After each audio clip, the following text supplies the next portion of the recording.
Hola, ¿cómo están? Bienvenidas, bienvenidos a CNN Prime. Sabemos que todavía muchos de ustedes pueden estar en otras casas pidiendo ayuda con equipos electrógenos adicionales, en fin, porque hay muchos que todavía están sin, lamentablemente, electricidad en sus hogares. Un tema que vamos a seguir abordando porque aún pasada la emergencia, parece evidente que hay que tomar medidas un poquito más de fondo para que frente a un nuevo sistema frontal esto no se repita, ¿no? Y nos olvidamos a veces de las comunas rurales porque pensamos mucho en la región metropolitana y en las comunas en general con mayor cantidad de población urbana, pero hoy día vamos a estar con el presidente de las municipalidades, de los municipios de zonas rurales, justamente para conversar aquí en CNN Prime, porque también están viviendo una época súper compleja. Hay mucho que está pasando en la política, en el ámbito judicial, economía y, por supuesto, seguimos con un ojo muy atento a Venezuela, pero comenzamos con estos titulares. El gobierno emplazó a los gerentes de las distribuidoras eléctricas a adelantar las compensaciones para hogares que han estado sin luz desde la semana pasada. El presidente de la República acusó graves e inexcusables incumplimientos de las compañías y ordenó al Ministerio de Energía revisar la concesión de Enel. Paralelamente, vecinos de distintas comunas se han manifestado en las calles por el extenso corte de suministro. Y finalmente, la siderúrgica de Huachipato volvió a anunciar la suspensión indefinida de sus operaciones a 3 meses de la crisis desatada por el acero chino. La compañía aseguró que pese a las sobretasas aplicadas por la Comisión Antidistorsiones, la operación en la planta de Talcahuano se ha vuelto inviable. Esta decisión pondría en peligro cerca de 22.000 puestos de trabajo, elevando la cesantía en el Biobío hasta el 12%.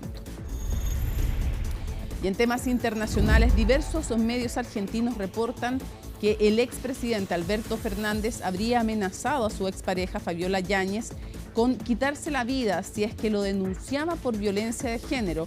La ex primera dama presentó ayer una denuncia penal, mientras que Fernández desmintió la acusación. Y en el deporte, aplausos y fotos para nuestros medallistas en París 2024. Francisca Crovetto y Yasmani Acosta pasearon por el Parque de los Campeones, una instalación olímpica dedicada exclusivamente para que los medallistas reciban el cariño de parisinos y turistas. Mientras, el Team Chile se ilusiona con la participación este jueves de la canoísta María José Maillard. Todo esto y mucho más, aquí comienza CNN Prime.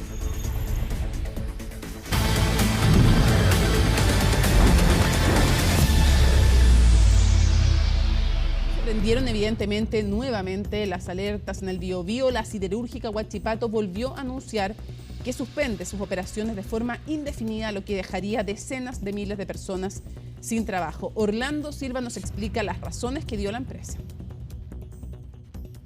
Por segunda vez este año, Huachipato cierra sus puertas. A poco más de 3 meses de reiniciar sus operaciones, la histórica siderúrgica penquista informó que debido a la imposibilidad de traspasar a precios las sobretasas que impuso la Comisión Antidistorsiones al acero chino, suspende indefinidamente sus operaciones. Con mucho pesar y tristeza, nos vemos obligados a anunciar el cierre indefinido de nuestras operaciones siderúrgicas en Huachipato. No obstante la imposición de tasas antidumping por la Comisión Nacional Antidistorsiones, Huachipato se vio imposibilitado de traspasar dichas tasas a sus productos en el mercado nacional debido a comportamientos difusos de este mercado. La sobretasa al acero proveniente del gigante asiático está vigente desde mediados de abril y alcanza el 24,9% a las barras de acero, cifra que solicitaba la siderúrgica para seguir operando, y de 33,5% para las bolas convencionales, sobretasa que pidió la otra firma involucrada, Molycop. Desde el Ejecutivo responsabilizaron a ambas compañías de no lograr ponerse de acuerdo para aplicar estas medidas y descartaron que se deba a situaciones de este mercado. Este es un problema que se debe principalmente a la incapacidad de Huachipato y de Molycop de ponerse de acuerdo respecto a un nivel de venta y un precio que era posible de lograr dadas las nuevas condiciones de mercado que generaron la sobretasa. Una acción irresponsable de estas dos empresas que no han tenido la responsabilidad social que deben tener en un contexto de esta naturaleza y que van a terminar afectando a miles de empleos en la región del Biobío. Son alrededor de 22.000 los puestos de trabajo que estarían en riesgo, entre directos, indirectos y relacionados. Por eso, las autoridades locales ya han llamado al gobierno central a tomar medidas para evitar una crisis laboral en el Biobío. Es una mala noticia porque más de 20.000 personas de la cadena de valor vinculada a la empresa Huachipato van a perder su trabajo. La cesantía en la región va a pasar de 8,7%, va a estar entre 11 y 12 puntos de cesantía. A ver, esto es un balde de agua fría no solo para Talcahuano, es para la región del Biobío y para la actividad industrial de Chile. Hacemos un llamado al gobierno, en forma muy particular a la ministra Jara, la ministra del Trabajo, a que se instale en esta región para ver y abordar cómo se van a desarrollar las políticas del Estado de Chile para poder garantizar continuidad laboral de los trabajadores y trabajadoras de Huachipato. El cierre será paulatino para cumplir con los contratos vigentes y culminará en septiembre, aunque seguirán operando en algunos proyectos como el piloto de acero verde y también la extracción de tierras raras. Además, se comprometieron planes de conversión laboral y capacitación para quienes pierdan sus empleos. Nosotros como Ministerio del Trabajo, sin duda, vamos a reunirnos tanto con el ministro de Economía como también con los sindicatos a ver algunas alternativas que puedan ayudarlos en este momento, porque sabemos que esto afecta mucho la mano de obra y sobre todo en la región. Esta es una decisión del holding de CAP, no es una decisión del directorio de Huachipato. ¿Van a revertir esta situación o van a trabajar para revertir esta situación? Pero por supuesto que vamos a trabajar. Ahora, ¿de quién depende? Depende de CAP. Ellos dicen, los accionistas, que ya no pueden seguir perdiendo más plata. Esa es la razón del por qué ellos hacen esto y cierran Huachipato. Y justamente quienes sí se tomaron de mejor manera esta noticia fueron los inversionistas de CAP. La acción del holding se disparó en la Bolsa de Santiago apenas se conoció esta noticia y cerró la jornada con un alza cercana al 6%. La molestia de los vecinos que aún no tienen energía eléctrica aumenta con el paso de los días. En algunas comunas se han registrado protestas en las calles, mientras en La Moneda el presidente Gabriel Boric golpeó la mesa, habló de graves e inexcusables incumplimientos de las empresas distribuidoras. Todos los detalles en el reporte de María Luisa Carrión. Muchos tienen estufa eléctrica, los califón del departamento son eléctricos. Poco y nada que tenemos para comer tuvimos que botarlo a la basura. ¿Quién nos paga eso? Nosotros necesitamos que nos llegue la luz, nada más que nos llegue la luz. Y es lo que llevan pidiendo hace 6 días. La paciencia se agotó para estos vecinos de Conchalí que protestaron la noche del martes, pero que despertaron el miércoles aún sin suministro. Perdí toda la mayoría de las cosas. Había hecho la compra de los productos congelados el miércoles de la semana pasada. Jamás imaginó que en menos de 2 días vendría la catástrofe. El choclo, todo eso, las hamburguesas, las croquetas, todo ese tipo de cosas. ¿Todo eso ya lo botó? Sí, pues sí, ya no. Sí, yo esperé 2 días que le duró el congelado y de ahí ya no, nada más. ¿Cuál es el monto en pérdidas? Dice que ni siquiera tiene ánimo para sacar cuentas. Su vecino también está de brazos cruzados. Son moldes y micromoldes. Estos van al oído. Uno es rojo, el otro azul, significa derecho e izquierdo. ¿Y desde el viernes no puede trabajar? Desde el viernes no he podido trabajar. Y tengo mucho trabajo pendiente todavía por hacer. Y hemos llamado en él, como le digo, y no hemos recibido una respuesta concreta, nada. Frente a él, Verónica vive con su esposo electrodependiente. Fue el municipio el que la ayudó con un generador porque en él no los ha llamado. Desde el domingo. ¿Y ni una respuesta? Ni una respuesta. ¿Sí o no? Ahí dice, estoy sin luz, ponía 1. Tengo requerimientos sobre una boleta, no es. Entonces yo ponía 1. Claro, y no está la opción de electrodependiente. Electrodependiente, persona enferma, discapacitada en casa, no sale esa opción. Nos muestra todas las veces que ha intentado comunicarse con la empresa que aún tiene a miles de vecinos así. Son las 10:15 de la mañana y estamos con esta oscuridad. Me imagino que mucho inconveniente, ¿no? Sí, mucho, demasiado. Los levantamos y nos quedamos mirando, no hallamos qué hacer. ¿Y el desayuno aquí a la luz de la vela? Aquí a la luz de la vela, sí, no poder calentar el pan.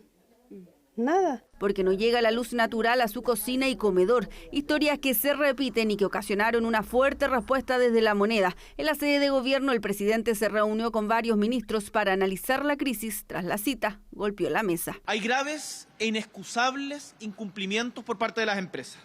1. No han cumplido con los plazos legales de reposición de los servicios. 2. No han cumplido ni siquiera con sus propios compromisos que han ido estableciendo día a día frente a esta emergencia. 3. No han cumplido con el despliegue de las cuadrillas comprometidas. Hay empresas, como Enel, que han buscado ahorrarse plata cuando hay gente que todavía está sin luz en las casas. Y aunque el foco ha estado puesto en la empresa italiana, los alcaldes de la Asociación de Municipios Rurales llegaron hasta las oficinas de CGE para exigir respuestas. Podemos hablar de negligencia, ¿no? a lo menos. Nosotros de verdad como mundo rural estamos muy preocupados. El ánimo a la salida no fue el mejor. La empresa les informó que no iniciaría, al menos por ahora, un procedimiento voluntario colectivo con el CERNAC, pero que sí compensará en algunos casos puntuales. Los municipios rurales no estaban siendo visibilizados por la falta de reposición del servicio. En la comuna de Paine, en la comuna de Padre Hurtado, en la comuna de Pirque, Buin, etcétera, Melipilla, siguen todavía hoy en día con sectores sin suministro eléctrico. Por lo tanto, es importante que esto también se visibilice. En Melipilla aún hay más de 400 viviendas sin luz. En el peor momento fueron casi 30.000. Estas son imágenes, por ejemplo, del trabajo de las cuadrillas municipales el sábado. Nos dicen que no han visto a CGE en terreno. Seguiremos buscando todas las instancias jurídicas, administrativas, para que las responsabilidades lleguen a Enel y a CGE como empresas que suministran la electricidad. La región metropolitana inició la jornada con más de 80.000 hogares sin electricidad. Y a mediodía la cifra había subido a más de 95.000. Compromisos incumplidos acusa el gobierno, mientras que Enel solo a través de un comunicado lamentó las molestias, mientras la crisis escala y la ciudadanía espera soluciones. Bueno, y seguimos avanzando en otras informaciones y de hecho les contamos que el presidente Gabriel Boric, en un tema para profundizar justamente en esta crisis, pidió al ministro de Energía, Diego Pardo, evaluar la concesión de la distribución de suministro eléctrico con la empresa Enel. El mandatario calificó de inoperancia el actuar de las compañías ante la tardía reposición del servicio. El informe es de Valentina Nieto.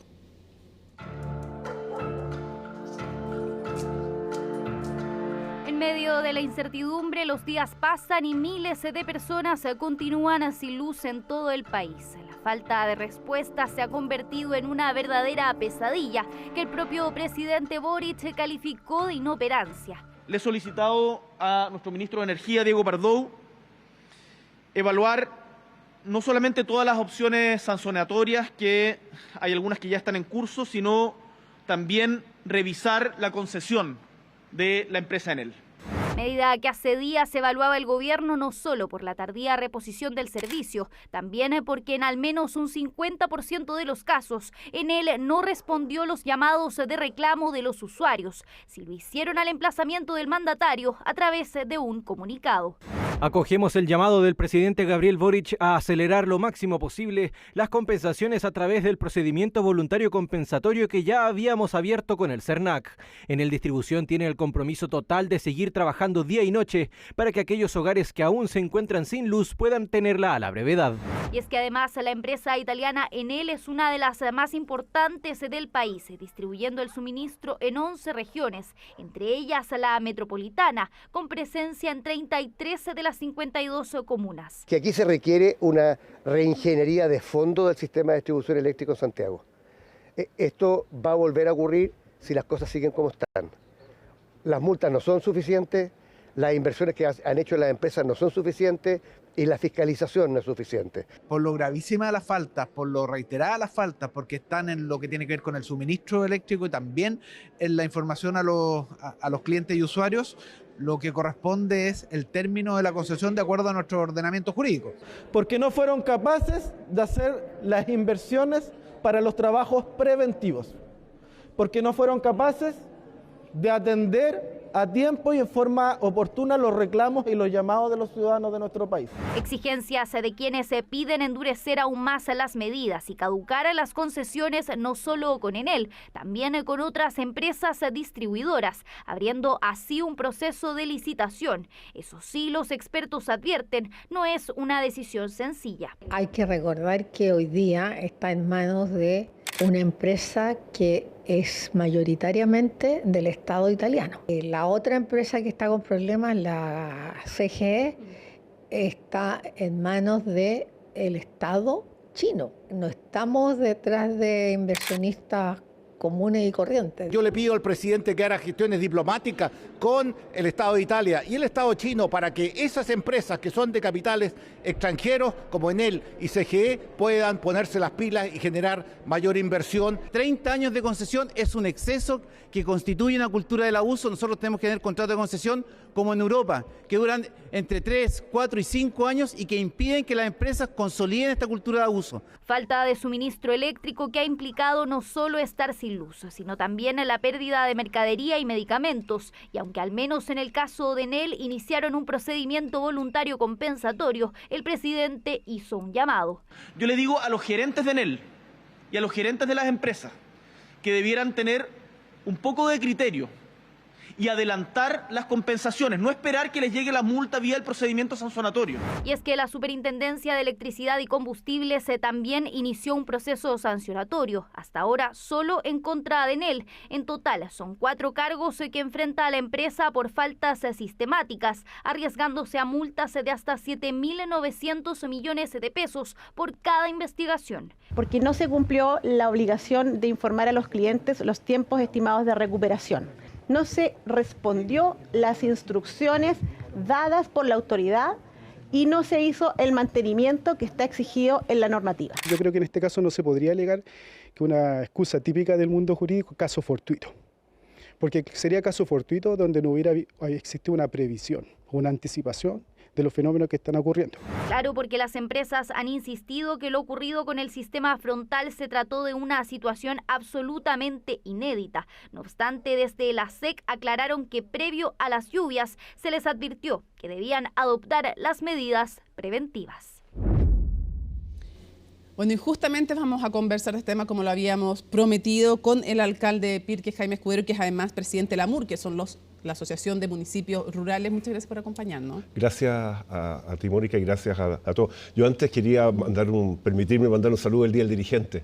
Y hoy día son muchos los dirigentes que a lo largo de todo el país, dirigentes rurales que han estado también a la cabeza de esta protesta y mandándonos la información que no ha llegado a la empresa, ha llegado a los dirigentes. Alcalde, ¿cuántos municipios agrupa esta asociación? Mira, hoy día básicamente tenemos son más de 200 municipios rurales, pero hoy día tenemos una agrupación regional en la cual somos los 18 municipios rurales de la región metropolitana. Ya, de esos 18 municipios, para ir poniéndole cifras, ¿cuántos están con problemas todavía a estas alturas de cortes de energía eléctrica? Hoy día tenemos un catastro que debe ser, ustedes lo decían, y que eran 30.000. Nosotros tenemos el catastro que hoy día siguen siendo 30.000.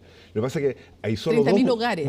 Claro, 30.000 hogares. Esos son 120.000 personas por lo menos. Claro, y lo que sí hay que hacer el punto, somos 18 comunas rurales, 15 somos con CGE, y 3, la provincia de Chacabuco con Enel. Y ellos concentran casi 29.000. O sea, también hay un punto ahí que Enel concentra cerca de 28.000, 29.000 de estos 33.000. De los que quedan. De los que quedan sin recolección. O sea, 5.000 CGE y 28.000 más o menos Enel. Más o menos. Ok, pero esos son los que quedan ahora. Los que quedan, sí. Pero de todos los afectados, ¿cuántos fueron afectados por uno y por otro? Por otra empresa. Mira, como yo te decía el punto, somos 15 comunas rurales, en la cual hoy día en la mañana en mi comuna había cerca de 112 familias que estaban sin. No, sí, más de 100 horas, pero durante todo este periodo, desde que fue en el fondo el sistema frontal, ¿cuánta gente se quedó sin luz? Porque usted me dice, son 30.000 los que quedan. O sea, descontando a Lampa y las que fueron más de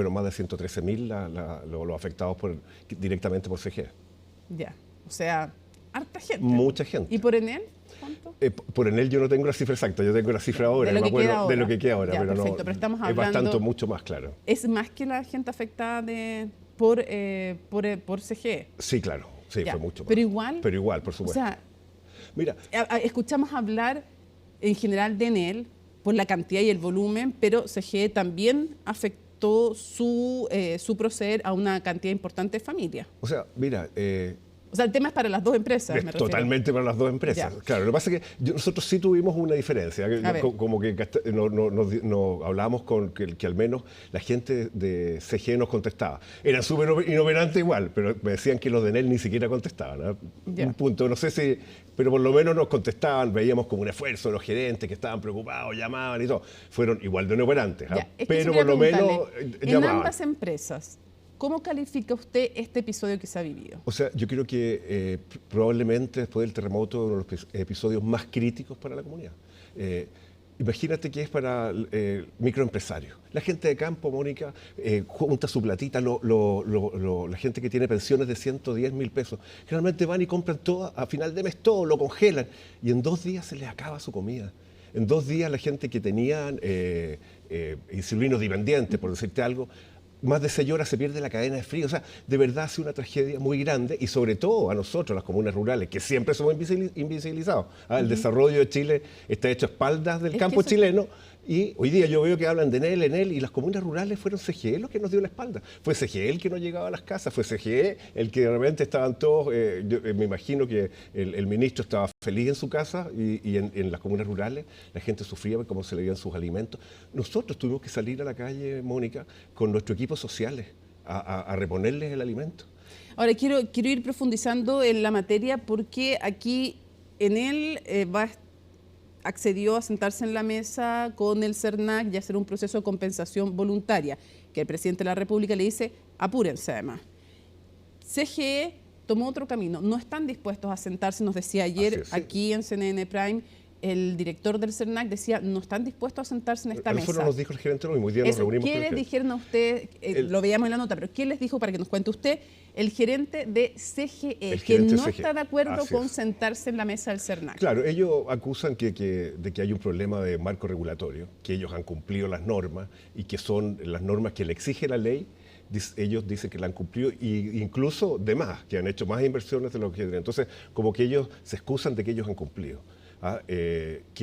Incluso que ellos podrían haber hecho menos inversión y tener menos cuadrillas y ya estaban cumpliendo. Entonces, ¿En serio aquí le dijo eso el gerente por supuesto, de sí, te lo digo CGE? responsablemente. Fuimos todo el directorio. Que podrían haber invertido incluso menos Así porque la es. ley se los permitía. Así es, claro. Entonces aquí nos damos cuenta que hay un marco regulatorio que no está funcionando. O sea, ¿usted cree que...?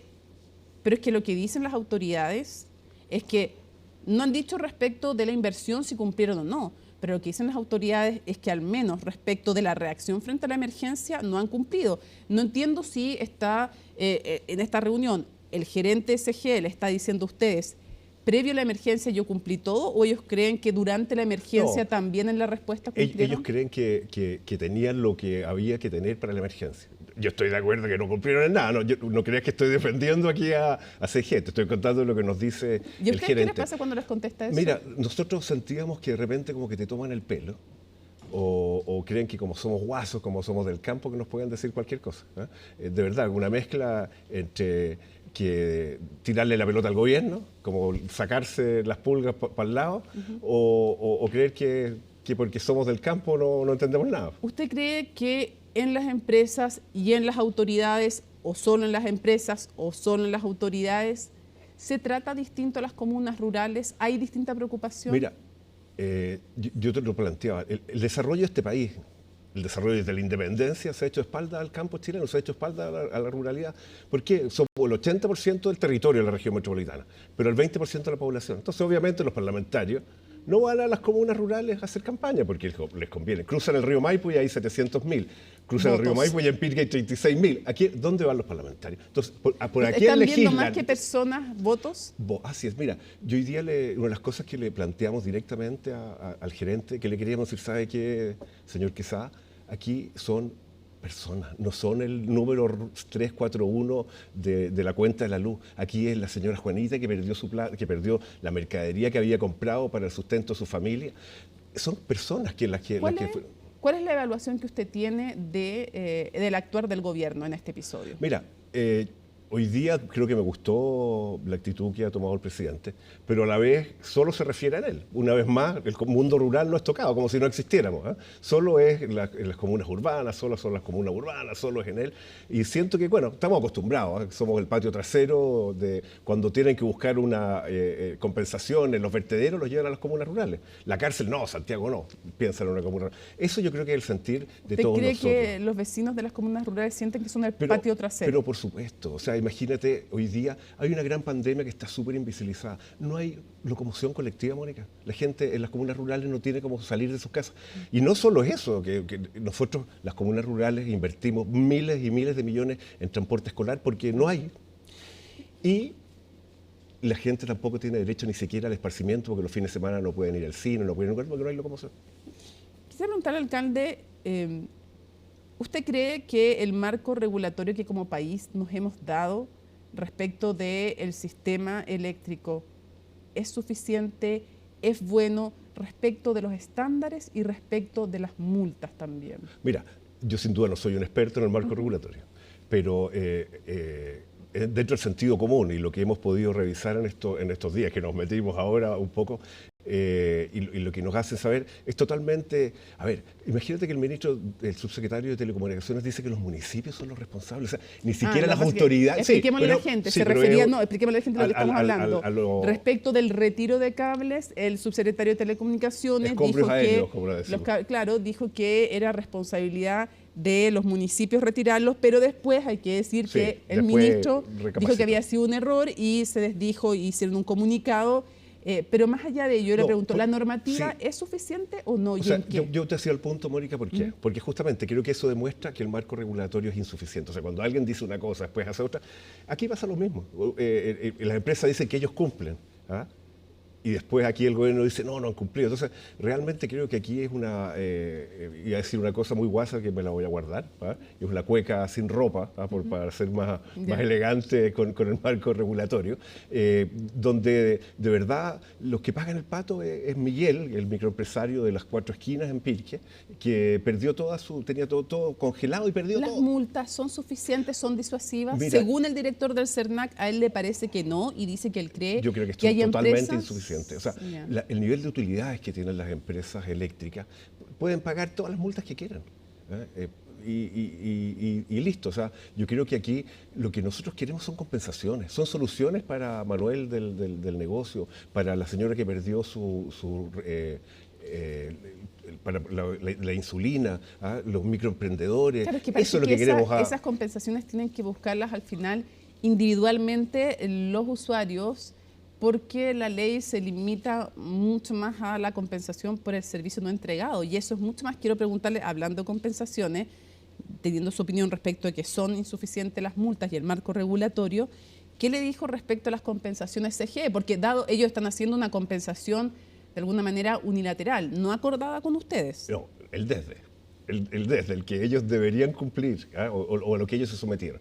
¿Ellos qué nos dicen? Ellos decidieron cuánto van a compensar, claro, no están en una mesa de negociación con ustedes. No, claro, entiendo que hace un tiempo atrás, o año atrás, cuando hubo una situación similar, en él fijó 24.000 pesos en compensaciones. En conjunto con el CERNAC. Claro, en conjunto con el CERNAC. Hoy día la CGE dice, yo voy a devolver 34.000 pesos. Cuando puedas probar tú que fueron más de 20 horas sin suministro eléctrico, tú haces tu reclamo en cge.cl y van a compensar. ¿Con cuánto? 34.000 pesos. ¿Y si fueron, no sé, 7 días? Ellos hicieron el punto de que, obviamente, si uno era capaz de demostrar que si uno se había comprado un filete o algo, iban a ver caso a caso. Esperemos que cumplan. ¿Y un remedio que se ha perdido? El remedio que se ha perdido, cuando tuvieron más de 6 horas sin suministro eléctrico, con la boleta van a devolverlo. Eso es lo que dijeron, Mónica. Yo no te lo puedo decir que lo vayan a... ¿Qué pasa si alguien no tiene la boleta? Sí, claro. Bueno, son todas las... O sea, porque uno no guarda durante un mes una boleta, un remedio. No, y tú sabes dónde va a ir esa persona, ¿no? Va a ir a nuestro consultorio a esperar que nosotros le resolvamos los problemas. Ellos eso es lo que hicieron. ¿Qué les parece que CGE decidan ellos, sin someterse a una mesa, sin negociarlo con ustedes, siquiera los alcaldes, menos con los vecinos, cuánto van a devolver? ¿Le parece adecuado? O sea, ni siquiera a nosotros nos notificaron.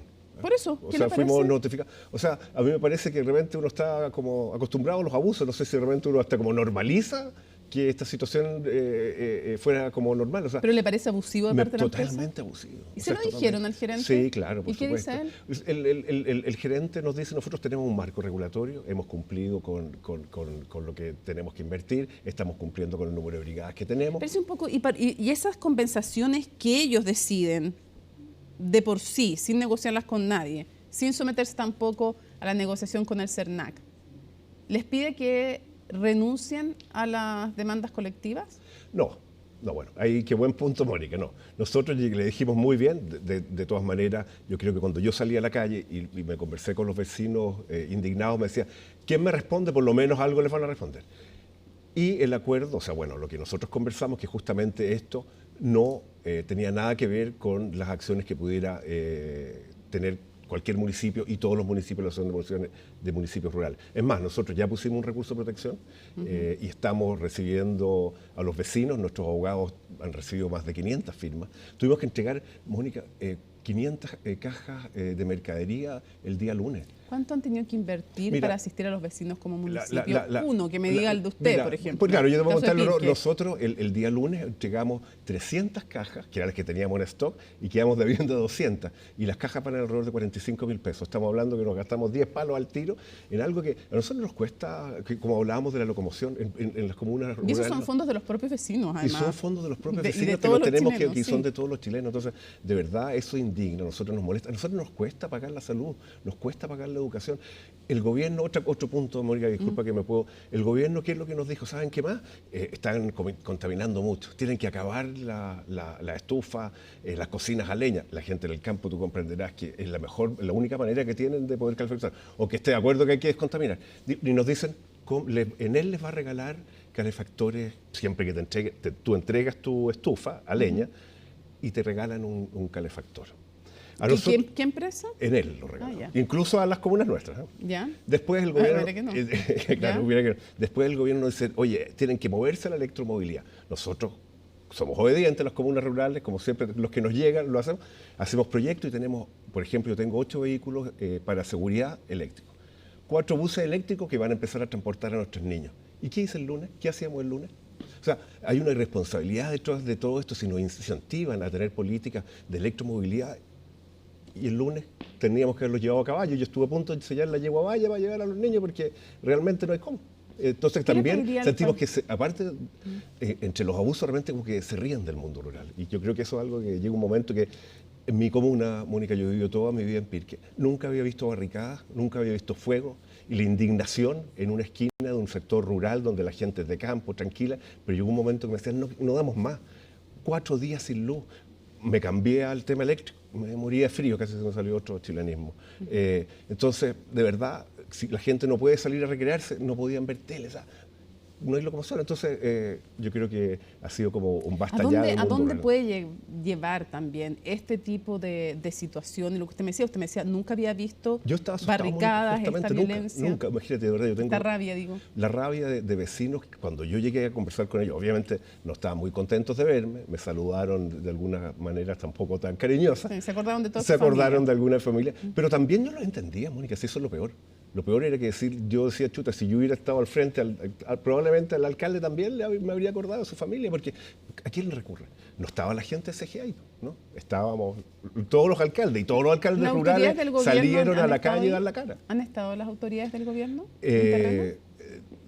Casi te iba a decir que gobierno. Nosotros aquí lo hemos rascado con nuestras propias uñas. Yo creo que te lo podría garantizar. Todas las comunas rurales son los alcaldes los que salieron a la calle y que se acordaron de nuestra familia. ¿Y el ministro de Energía, cómo lo evalúa usted? El ministro de Energía, yo creo que él estaba preocupado de Lula. Estaba preocupado de ir a conversar con Lula. ¿El ministro de Energía? Sí, estaba como... No ha estado en sus comunas, en las comunas rurales. O sea, yo creo que no conoce las comunas. No, jamás. O sea, te digo que el día que nos juntamos con él quería irse rápido porque tenía que ir a sacarse una foto con el presidente de Brasil. ¿En serio? Sí, el día lunes cuando fuimos a la SEC. Entonces, bueno, ahí no estábamos solo las comunas rurales también. Esta indignación, yo hablo desde el mundo rural porque es lo que me corresponde, pero ese día lunes estaban también... Pero falta empatía del gobierno también entonces con las comunas rurales, dice usted. O sea, creo que aquí nos hemos sentido súper abandonados y los que han pagado este precio son nuestros vecinos y vecinas que no solo tienen que pagar el precio de no tener locomoción, de tener que les cuesta acceder a la educación, que les cuesta llegar a los consultorios. Nuestros APR, el agua potable rural, Mónica, son todos con electricidad. A mí me llamaba uno de los presidentes de la APR y el secretario. Es agua potable rural, para que la gente sepa. Disculpa, que sí, uno siempre habla muchos tecnicismos. Y me decía, alcalde, llevo ya 100 horas con un generador que no debería haberlo usado más de 24. ¿Qué es lo que hago? Imagínate, y ese agua potable rural le daba a todo el sector principal de Pirque, que son el 30% de la población, estamos hablando de 20.000 personas. Cierro con dos preguntas. ¿Usted cree que se le debiera cancelar la concesión o estudiarse y si es que eso es factible? Sí, mira, ahí me llevas a un punto en el cual me declaro un poco ignorante. Yo ahí no tengo bien los casos, pero por lo que he visto, creo que hay varias voces que están pidiendo, sobre todo a Enel. Eso es lo que yo he escuchado, y escuché hoy día a varios personeros de gobierno llamando a evaluar la medida. Ni miran las otras como dice usted, entonces si nosotros no existíamos. Capitales chinos a todo esto, capitales chinos y del Estado chino también. Chino, sí. Y un país chiquitito. Un país chiquitito que no tiene muchas lucas para invertir. Está difícil ahí. Mira, en medio desigual parece la contienda. Así es, totalmente. Digo que me estoy acotando. El 80% del territorio y el 20% de la población, entonces el 20% de la población queda segunda. Y lo último que le iba a preguntar, alcalde, ¿qué le pide a los parlamentarios respecto de todo este marco regulatorio y de lo que han y lo que no han legislado? Te voy a contar otro. Nosotros tenemos una compensación por no tener el Transantiago, las 18 comunas rurales de la región metropolitana. El fondo espejo. El fondo espejo. ¿Sabes lo que quería hacer el ministro de Transporte?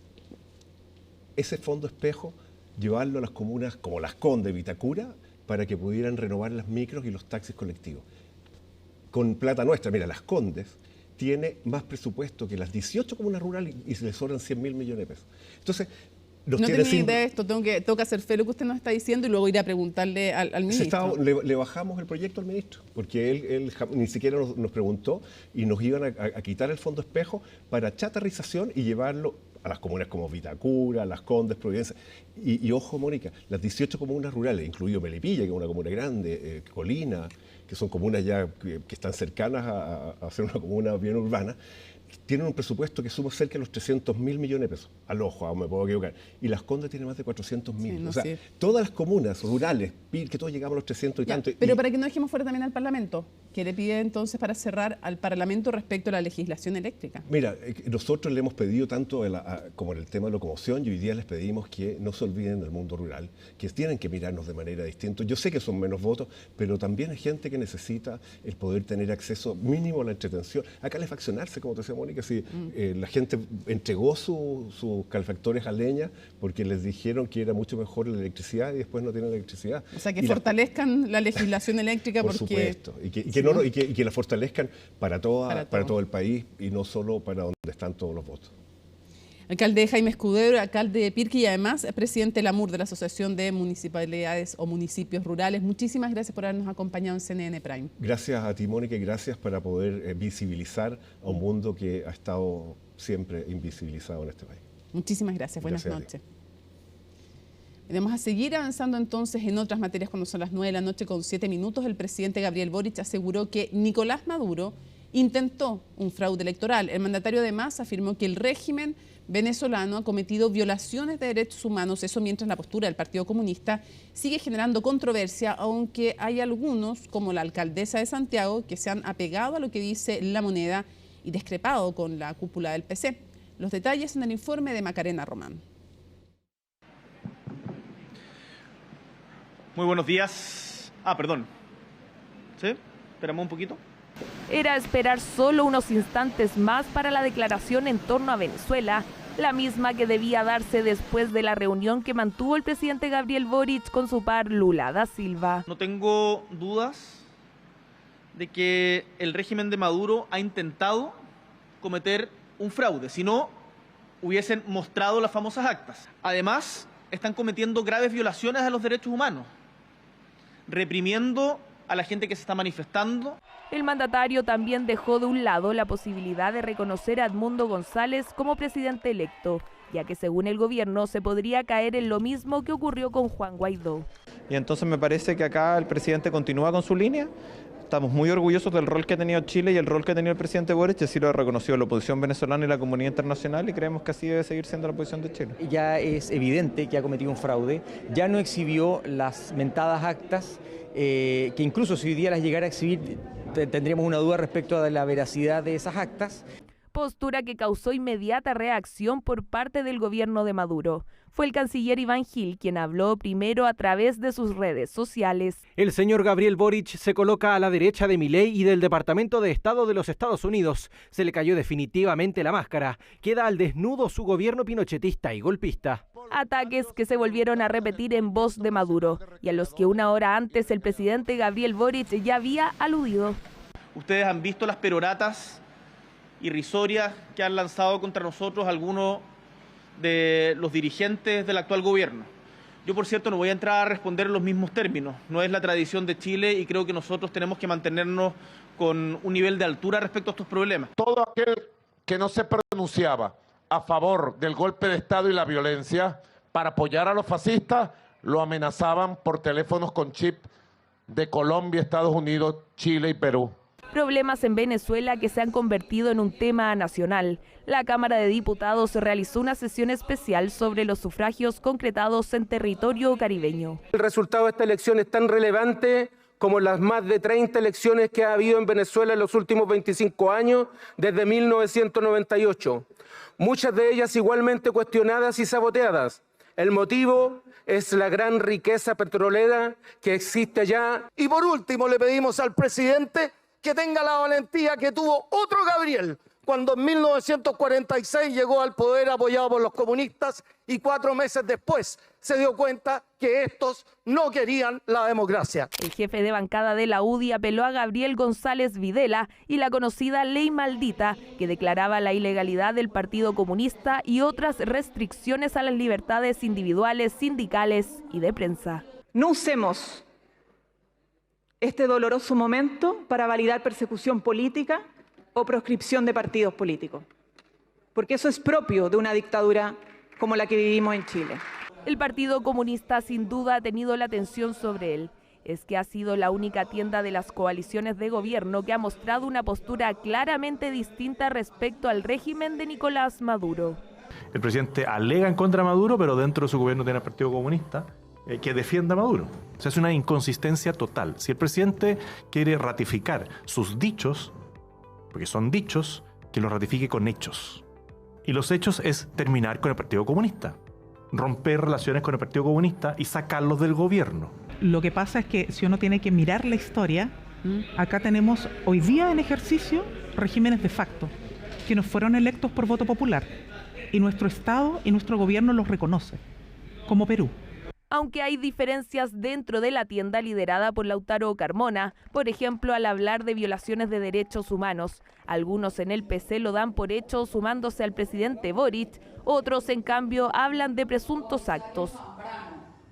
Comisario Zambrano, ¿cómo está? Yo soy María Oropesa. Este es el relato de la opositora María Oropesa, directora del Comando con Venezuela en Portuguesa, al momento de ser capturada. No, o sea, yo creo que primero deberías mostrarme si tienes una orden de allanamiento, ¿no? Porque este es mi hogar, o sea, es una propiedad privada. Si hay una hipótesis de violación de derechos humanos, hay que subsanarla lo antes posible. Y eso significa que la comunidad internacional y los organismos multilaterales verifiquen y adopten las medidas que corresponden. Comparto la visión del presidente y además he señalado nuestro apoyo a la política que lleva adelante el presidente, que ha liderado a propósito de la situación en Venezuela.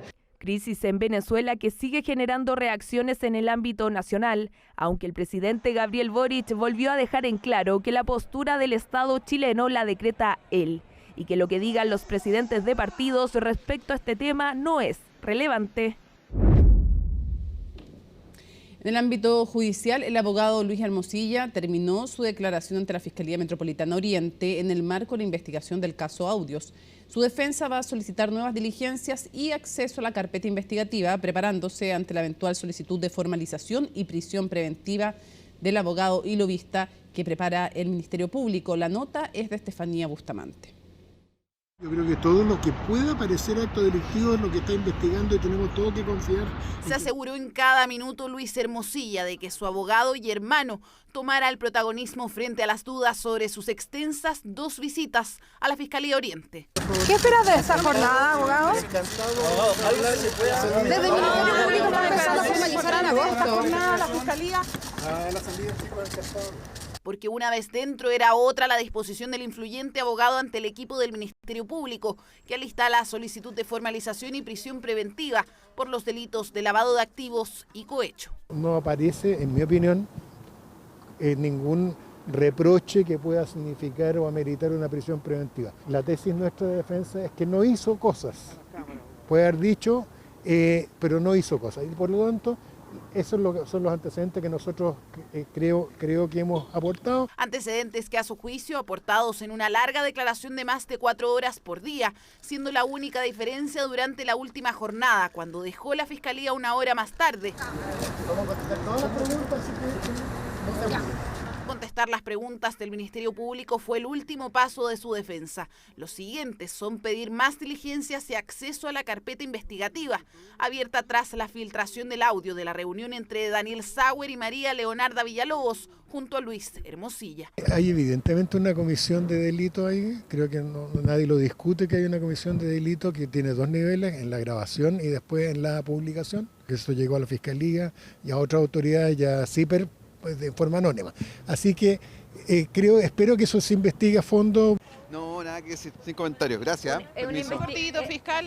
Una investigación a fondo que el Ministerio Público, por su parte, maneja con estricta reserva junto a un equipo especializado del Servicio de Impuestos Internos. Pero todo indica que la fiscal Oriente, Lorena Parra, estaría lista para formalizar la investigación. Una investigación que está en reserva, pero que van a continuar las declaraciones. ¿Cómo fueron las 8 horas de declaración? ¿Se piensa pedir la prisión preventiva, fiscal?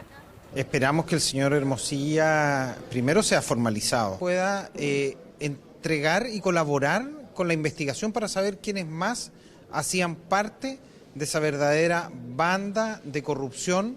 Hay muchas personas involucradas, yo creo que aquí hay mucho más que todavía se debe destapar de todos estos audios que se recabaron, así es que hay que estar atentos, hay que seguir haciendo una presión también política. Que diga efectivamente si tuvo él también alguna participación en el nombramiento de jueces de la Suprema, si tuvo alguna participación en el nombramiento de notarios. Caso que también salpicó al Poder Judicial, mientras que la Fiscalía Oriente se le preguntó al ministro de la Corte Suprema, Jean-Pierre Matus, sobre cómo Hermosilla pudo financiar el informe para la defensa del entonces ministro Andrés Chadwick en la acusación constitucional en la región de Los Lagos, declaró el fiscal regional Carlos Palma por el denominado caso WhatsApp. ¿Qué le parece la declaración del ministro Matus? ¿Cuál es su vínculo, abogado, con el exdirector de la Policía de Investigación? ¿Ha preparado para la formalización? El escenario de una formalización está dentro de lo contemplado por la defensa del abogado Luis Hermosilla tras cumplir más de 8 horas frente al equipo del Ministerio Público, que está cada vez más cerca de dar el siguiente paso. El gobierno y la oposición llegaron a un acuerdo para avanzar en la tramitación de la reforma de pensiones. Ahora existirá un plazo máximo para despachar la iniciativa desde el Senado, el cual se va a cumplir en enero de 2025. Pero ¿cuál es la novedad? Porque hay un acuerdo. Porque se decidió poner este plazo a cambio de que no se vote la idea de legislar y después se comience la tramitación en particular, sino que se hagan básicamente ambas cosas en paralelo, lo cual requiere evidentemente el acuerdo porque es una situación que se ha hecho antes, pero es de alguna manera extraordinaria, no es lo habitual. Bueno, todos los detalles con Natalia Muñoz. 5 meses han pasado en la Comisión de Trabajo del Senado para que se vieran caras felices. Es que la estancada reforma de pensiones podría destrabarse gracias a un acuerdo de tramitación.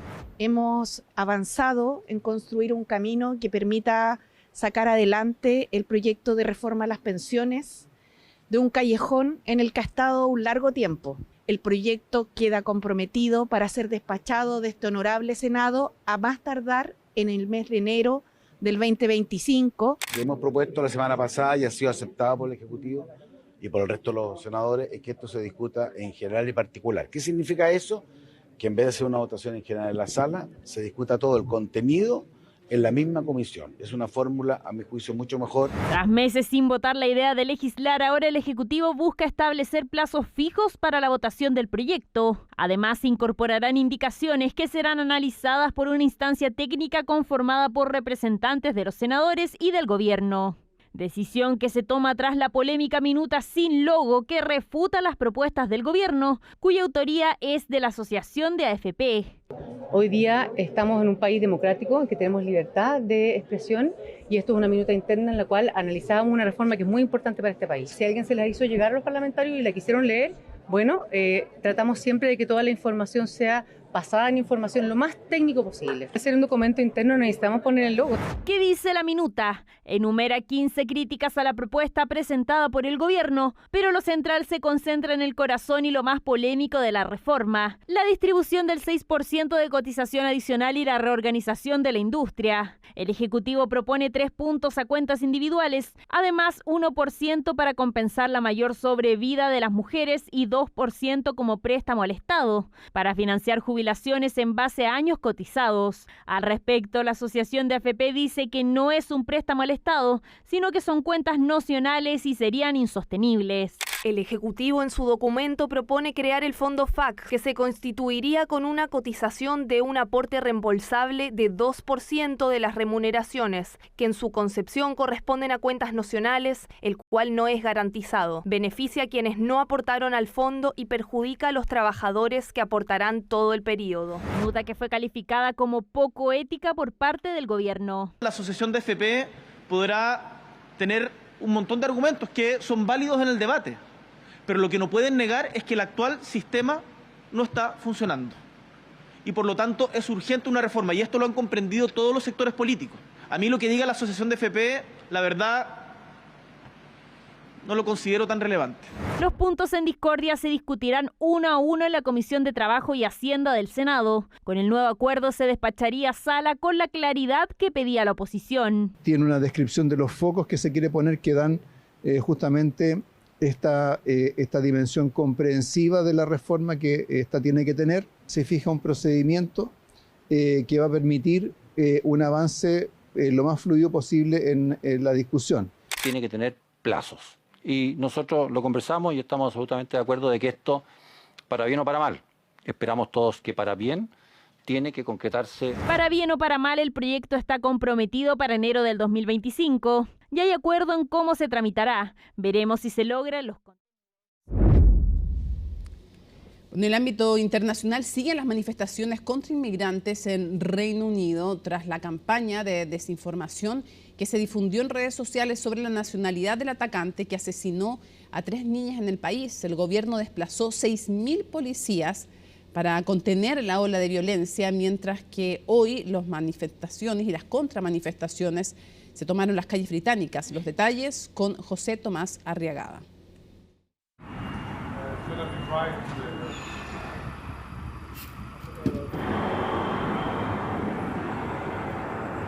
Desde esta mañana los locatarios de Reino Unido ya estaban preocupados con lo que iba a suceder este miércoles.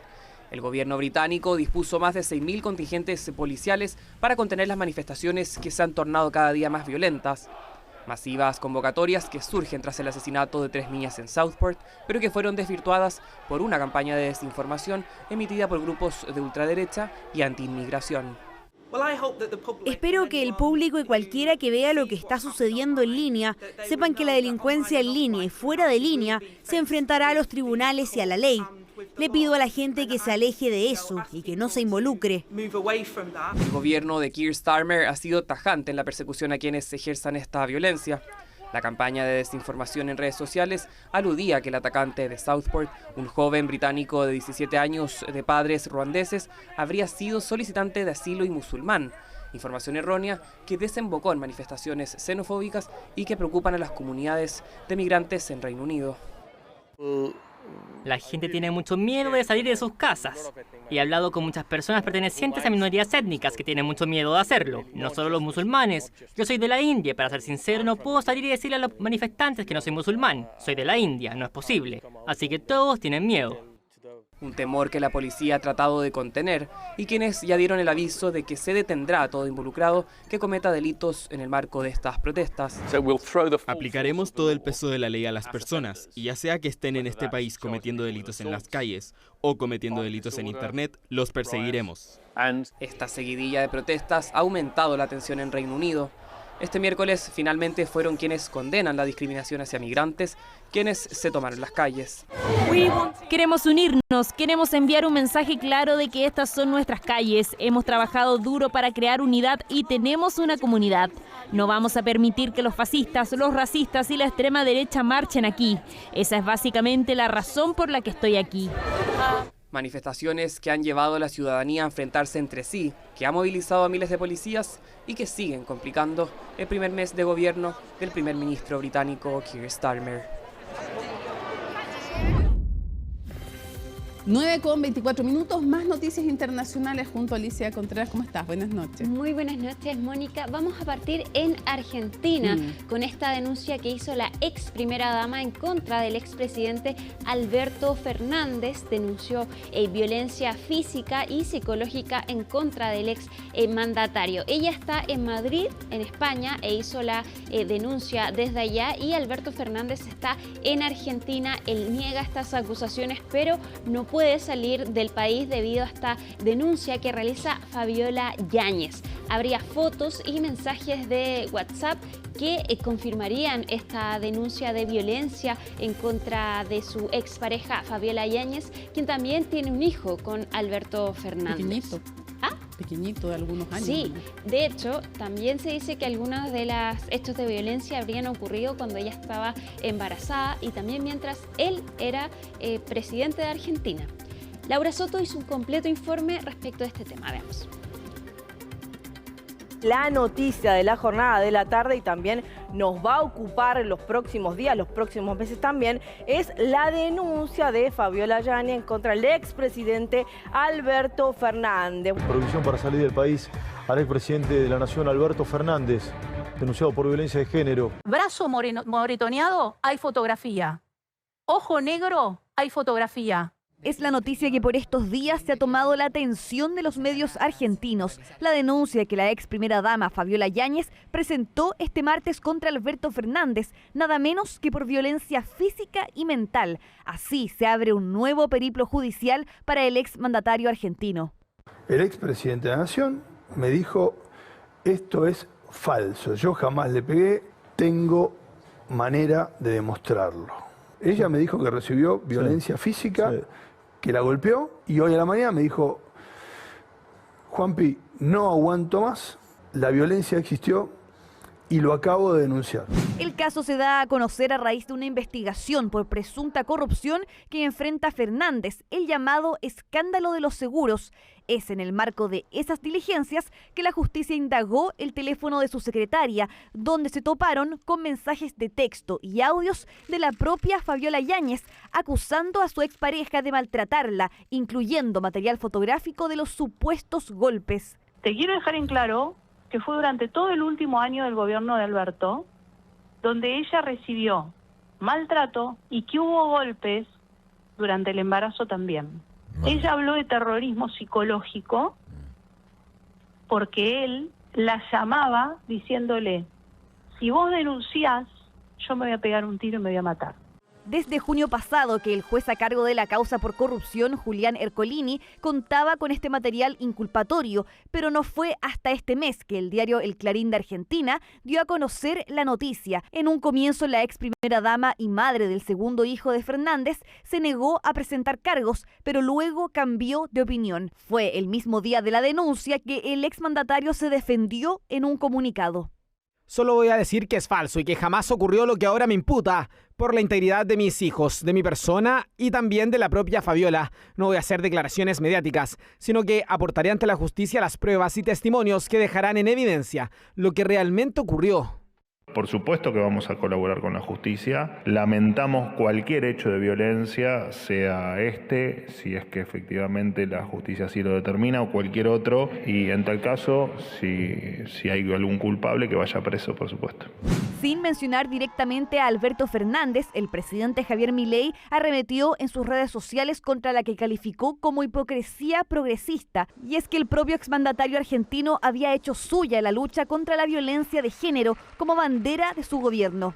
Y tengan la certeza que vamos a socorrer a esas 128.000 mujeres y a las que padezcan la violencia de género. Pero quiero que todos escuchen. Me da vergüenza que en la Argentina una mujer padezca violencia de género.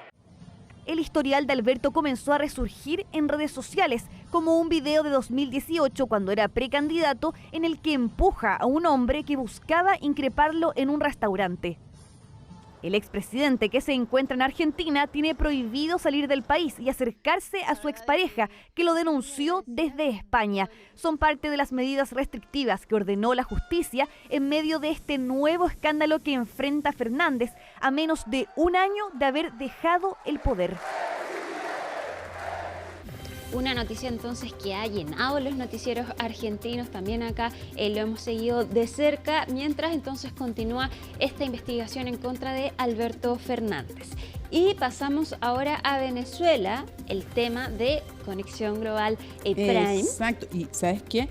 Hay que contar, tú vas a mostrar un material, pero de verdad, los dos testimonios que tenemos, porque uno que no trajimos hoy día, pero vamos a tener la oportunidad de conversar primera vez con la televisión chilena. Es un exministro tanto de Hugo Chávez como de Nicolás Maduro. Lleva 10 años exiliado, alguien que cuando siente que, desde su perspectiva estamos hablando, se rompe con la democracia, él establece un punto en que dice: yo participaba de un proyecto colectivo que me parecía válido y sentí que se puso autoritario, antidemocrático y me fui. Y ha vivido 10 años en el exilio con su familia. Y ahora también tenemos un extracto de la entrevista que le hiciste a Delsa Solórzano, esta dirigente de la oposición, que hace una denuncia que ya hemos conocido también, que estarían cancelando los pasaportes de los venezolanos que viajaron a votar y que ahora quieren salir del país. Veamos esa declaración.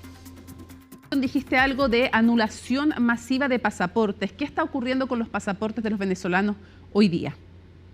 Está ocurriendo, y de hecho hay varios detenidos en el aeropuerto, de gente que ha sido testigo o miembro de mesa, y que cuando intentan salir de Venezuela, porque hubo gente que vino nada más a votar, Mónica. Si algún país comprende bien la grave crisis migratoria que hoy vive Venezuela, es Chile. Hubo mucha gente que vino solamente a votar, pero que además también quiso ayudar, quiso ser testigo en las mesas. Entonces hay asesinados, hay heridos, hay desaparecidos, hay gente que está en condición de desaparición forzada. Hoy uno de los dirigentes más importantes de la alianza, que es Freddy Superlano, del Partido Voluntad Popular, todavía está desaparecido. ¿No saben dónde está? No sabemos dónde está. Bueno, y también otro de los puntos importantes que se habla es qué pasa ahora, si están dispuestos entonces la oposición a negociar con el régimen de Nicolás Maduro, algo que se ve difícil, pues la oposición asegura que ellos solo están dispuestos a negociar un proceso de transición. Sí, le preguntamos directamente si le parecía aceptable repetir elecciones. No. De ninguna forma. No. Revisemos lo que dijo. ¿Estarían dispuestos como oposición a negociar, a una negociación entre Edmundo González y Nicolás Maduro? Algunos plantean que la idea de esa negociación de algunos países es que no estuviera María Corina Machado en la mesa, sino que fuera directo entre Edmundo González y Nicolás Maduro. ¿Están dispuestos a negociar con Maduro y están dispuestos a negociar en esas condiciones? No. No, nosotros queremos una negociación para establecer un mecanismo de transición, no una negociación para que se quede Maduro. Las condiciones de una negociación se acuerdan y Chile tiene mucha experiencia en ello. Yo conocí Chile estudiando transiciones políticas. Así empecé a ir a Chile hace 20 años y tengo grandes amigos allá que se han convertido en mi familia y parte de mi familia vive en Chile. Nosotros queremos hacer una negociación para que haya una transición, pero los términos de la negociación los tenemos que acordar. Así como ninguna de las partes tiene derecho al veto de los representantes de la parte contraria. Para nosotros, evidentemente, Edmundo González fue nuestro candidato, es la persona que ganó las elecciones, es nuestro presidente electo pero María Corina Machado hoy representa una parte fundamental del liderazgo de las fuerzas democráticas. Ella tiene una legitimidad que se la ha dado la gente y que para nosotros eso es incuestionable y no es negociable. O sea, no van a aceptar vetos de quienes se sentaran eventualmente a negociar. No. Así como nosotros no tenemos potestad para vetar a la parte contraria. Interesante entrevista entonces que hoy día pueden ver a las 10:30. Sí, importante contar que la grabamos ayer previo a que se supiera justamente la detención de esta dirigente opositora, cuya proceso de detención lo vimos en la nota recién y que fue en vivo y en directo, así que por eso no se refiere a ese caso específicamente de Elsa Solórzano, y contar que ella es la apoderada de Edmundo González frente al Consejo Nacional Electoral. O sea, está María Corina Machado, está Edmundo González, María Corina Machado, y luego ella dentro del corazón de la oposición hoy día, y por lo tanto tampoco podemos decir ni siquiera dónde se encuentra cuando al momento en que nos dan la entrevista. Tal cual. Bueno, de hecho, por eso fue un contacto telefónico. No podemos contar nada más de las condiciones de por qué y cómo se hace, así nos lo pidieron ellos, pero es súper complicada la situación que están viviendo, incluso para comunicarse. Brutal esta situación. Ya, y nos vamos ahora a la imagen del día. Te traigo otra imagen del día. Taylor Swift, porque a ti te gusta Taylor Swift. Sí, me encanta. Soy Swiftie totalmente. No tengo mucha edad para ser Swiftie, pero no importa. No, sí somos de la misma generación, Mónica. Canceló eso, se está riendo, Luisa, nuestra coordinadora de piso. No, es que porque tú eres muy graciosa, por eso que se ríe. Debe ser por eso. Ya, pero Taylor Swift tuvo que cancelar 3 conciertos en Viena, estos conciertos masivos que ella hace, que de hecho cada vez que ella va por una ciudad la economía sube, así de masivos son estos conciertos. Lo tuvo que cancelar porque detuvieron a 2 hombres que al parecer planeaban un ataque terrorista en la zona. Uno es un joven de 19 años que estaría ligado al Estado Islámico. Encontraron químicos en su casa y los están estudiando, pero al parecer estarían planeando un ataque con bombas en el lugar. Es por eso que Taylor Swift rápidamente canceló los 3 shows masivos que tenía en Viena, en Austria, y va a tener que devolver el dinero a todos quienes compraron entradas, que son bastante caras también. Sí, pero no un problema de dinero, y mejor además resguardar la seguridad, me parece. Nos vamos entonces juntas a la pausa, junto a Taylor también, que nos acompaña, Taylor Swift, obviamente, y volvemos con más a CNN Prime. Termina CNN Prime, viene CNN Tiempo y luego nos reencontramos en Conexión Global Prime. Hoy vamos a estar, como les adelantábamos, con un exministro, tanto de Maduro como de Chávez, exministro, que nos va a contar desde el exilio su visión sobre lo que está ocurriendo en Venezuela, y además una entrevista exclusiva a una de las líderes opositoras más importantes, Elsa Solórzano. También, no les vamos a decir desde dónde, evidentemente, por razones de seguridad, pero conversa con Conexión Global Prime, y vamos a ver un vistazo a la decisión de Kamala Harris de nombrar un candidato a vicepresidente, el gobernador de Minnesota. ¿Por qué? ¿Qué efectos? ¿Cómo va esa carrera? También junto a la analista Catherine Reyes Hausholder, así que está buenísimo el Conexión Global Prime. Y luego, última mirada con Fernando Paulsen. Miércoles 7 de agosto, así estuvo nuestro país y el mundo. Somos CNN Chile. Buenas noches.